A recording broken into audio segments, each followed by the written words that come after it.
त्याबद्दल मी तुमचे सगळ्यांचे, बेरेवाडीकरांचे, मुंबईहून आलेल्या मंडळींचे, तवंदीकर, गोंडुकुपीकर, सगळी जी कोणाचे नाव घ्यायचे राहिलं असेल तर माफ करा.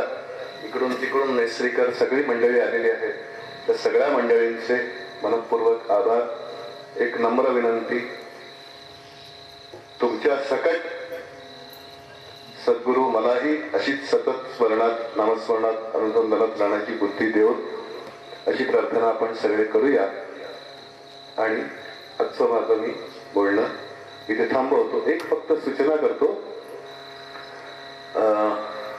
चरित्रकार दिवेकर, पंतप्रधानांचं चरित्र ज्यांनी लिहिलं, त्या चरित्रकारांचे, दिवेकरांचे नातू श्री प्रसाद दिवेकर हे आपल्याकडे डोंबिवलीला असतात आणि त्यांनी काही विशिष्ट हेतूने आपल्या गुरुचरित्र पोथीतील 5व्या अध्यायाची एक छोटी पुस्तिका तयार केलेली आहे.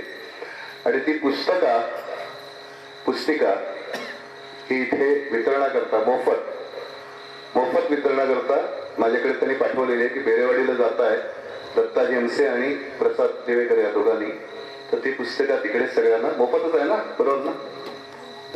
नाही तर मला द्यावे लागतील पैसे. तर ती पुस्तिका मला असं वाटतं की एका घरातून 2-2 न घेता घरात कोणीतरी एकाने घ्या, म्हणजे आणखी उरल्या तर त्या दुसऱ्या गावाला आपल्याला वाटता येतील. 5वा अध्याय त्याच्यामध्ये आहे. सगळ्यांनी मन लावून वाचा, त्याच्यावर चिंतन करा, मनन करा.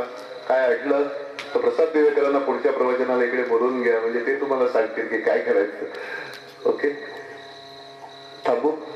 अनंत कोटी ब्रह्मांड नायक राजाधिराज योगीराज श्री सद्गुरु पंतराज श्री